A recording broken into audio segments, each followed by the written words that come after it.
Time now for a closer look at the 2020 legislative session with the Inside Utah Politics panel. For that, we head back up to the Capitol with Senator Todd Weiler and Representative Brian King. Gentlemen, it's always great to have you with us. Let's get right into it. 5 weeks into the session, what's your assessment of where we are and where we've gone to this point?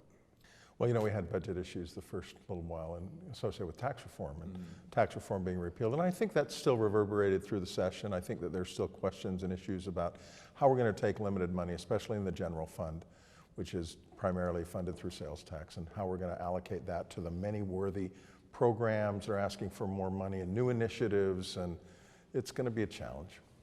And you know, we always have a bottleneck in getting our bills drafted. But this year, this is my 9th session, it's the worst bottleneck because we've had some staff changes and things in our Office of Legislative Research and General Counsel. So just as of last week, half of my bills weren't even drafted yet, which means they're not going to probably get drafted in time. And that's been noticeable throughout the session as well. It may not be a bad thing in some ways, because I think it forces some of the legislators to prioritize a little more tightly stuff that they really want to get out. Let's get back to the budget numbers, though, and Senator, get your thoughts on those. This has shaped up to be a pretty tight appropriations year in some areas. Yeah, well, in all the general fund, the sales tax areas, we have, I mean, basically for every $12 that we have in the state budget, 10.5 of those dollars can only be spent on education, which means for the surplus, which means we have to run the rest of the state with $1.50, so out of 12. Okay. Next 2 weeks, well, a week and 4 days, what are you looking for down the stretch? Well, the thing that we've really got to do and finish up is the budget process. We've had the appropriations subcommittees have all met. They've made their recommendations to the Executive Appropriations Committee, which is the major budget committee that's composed of the leaders of both sides of both chambers in the legislature and the leadership teams of both Republicans and Democrats. So that's going to be something that we meet in the next few days on. The Democrats are putting their own budget together and their list of priorities. We're meeting in the evening. We met last night. We'll meet tonight again with our legislative fiscal analysts. We'll meet Thursday night with legislative fiscal analysts, and we'll come up with our own recommendations and come together with the budget. And remember, the governor's budget was based on tax reform, which would have given us $300 or $400 million of general fund. Now we have $80 million of general fund. So governor's budget, more so than ever any other year I've been here, is really not helpful. So I wonder, you brought up the backlog and the bills coming out, but I talked to a lot of people, you know, how's the session going for you? And there's this feel that compared to the last 5 years or so, it's kind of slow this year. Yeah. Do you guys feel that on your end as well? I think I do. I feel like we're moving at a slower pace through the bills that come up on the House floor. I think I haven't really noticed it in committees so much, but for example, we've seen very few Senate bills in the House, and I don't know what to attribute that to. It's tempting because people don't realize that degree to which the real friction in the legislature is between the House and the Senate, not between Republicans and Democrats.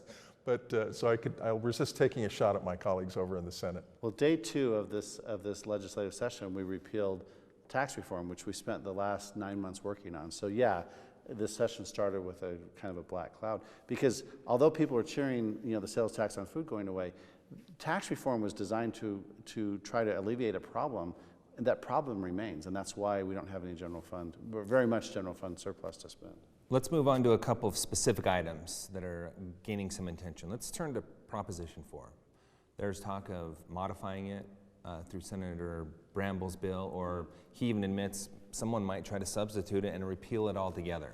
Yes. Let's start with you. What are we going to see happen with Prop 4? I think we're on the cusp of seeing a kumbaya, Senator Bramble and Alliance for a Better Utah coming out and holding hands and singing kumbaya that they've reached a deal, because I think everyone understands now there are some things in Prop 4 that are unconstitutional and don't work, and so I think they're very close to reaching an agreement for a compromise bill.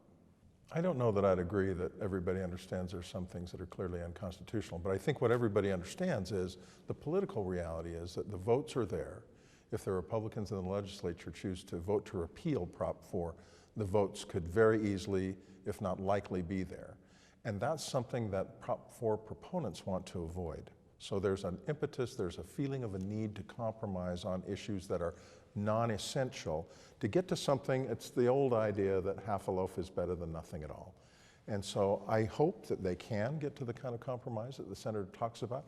I'm hearing hopeful things about that.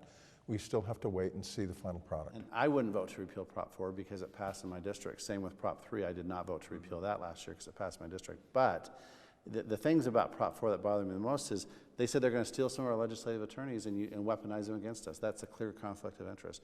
They said that the Chief Justice of the Supreme Court would have a role in redistricting when the judicial branch has no role except to rule on lawsuits. And so I think those things need to be stripped out. I do want to point out one thing. I heard the same thing from Senator Vickers on Monday, that it sounds like we're really close to this. Yeah. As of recording, nothing had happened, but by the time this airs, that may have happened. Yeah, I want to point that out. That's fair. For our viewers. I want to also talk to you guys about this notion or this perception that the legislature isn't listening to the people. What? No.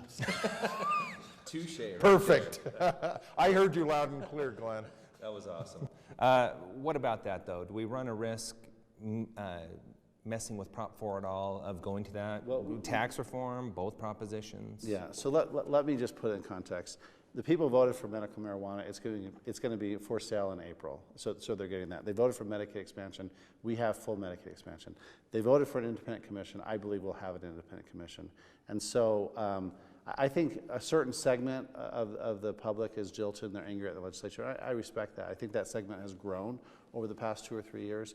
But overall, I think that the legislature tries to be very responsive to the people. I do. I try. Do you agree with that, with the changes that have been made recently? Well, look, I mean, what the senator said about both medical cannabis and about Medicaid expansion is true, but it was over a lot of kicking and screaming on things that, as Democrats, I don't think we felt should have existed on the part of the legislature. And in some instances, Medicaid expansion, for example, it was over the fact we got Medicaid expansion in the way that voters wanted it, in spite of long delays from the Republicans in the legislature, and in spite of the Trump, and because of the Trump administration putting roadblocks in the way of the Republican desires here at the Utah State Legislature. So there's definitely, from our perspective, a degree to which the legislature is not listening.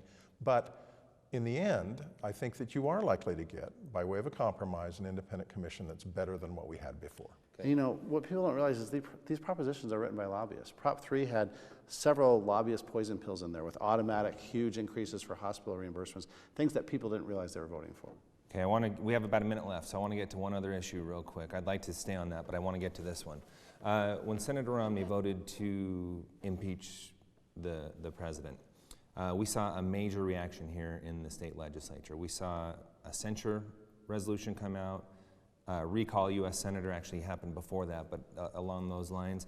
And leadership decided that they wanted to make sure President Trump knew that they appreciate him, so that was in the form of a citation.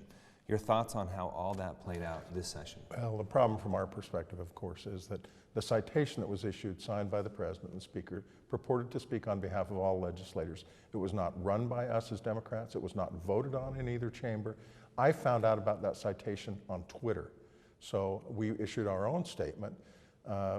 We've basically run roughshod over our own rules just to speak to an audience of one in Washington, D.C. I've issued 2 citations in the past week. One was to a student in my district that won a huge scholarship. Another one was for an Eagle Scout. They were authored by me, signed by me and the Senate President.